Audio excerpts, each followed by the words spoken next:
Légumes, fruits, pain. À l'origine de tout ce que nous avons dans nos assiettes, il y a des graines. Et toutes ces semences constituent le patrimoine alimentaire de l'humanité. Or, ce bien public est en train de passer dans les mains d'entreprises privées, ce que dénoncent des ONG comme Prospecie Rara et la Déclaration de Berne. Le marché de semences est très concentré.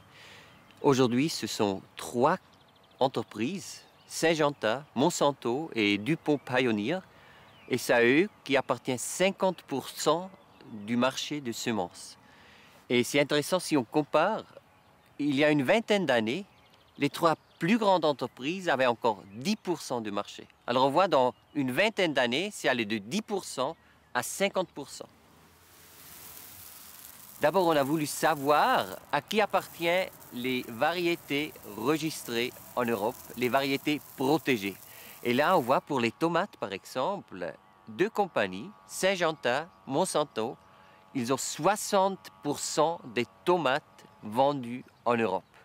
Pour le chou-fleur, c'est encore pire, on est à 70%. Moi, je ne voudrais pas manger que des plantes, des légumes d'une compagnie ou de 2. Si on en est arrivé là, c'est parce que les sélectionneurs ont été peu à peu rachetés par quelques grandes entreprises actives dans l'agrochimie. Ainsi, Monsanto, qui est un des 6 plus gros producteurs de pesticides du monde, est devenu le leader mondial du secteur des semences. Et Syngenta, leader mondial des pesticides, est devenu numéro 3 des semences.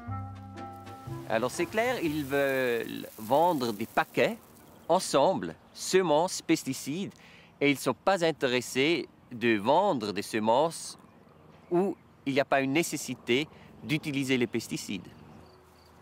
Des pesticides et des engrais. Évidemment, tout ça n'est pas sans conséquence sur les nouvelles variétés que ces multinationales mettent au point.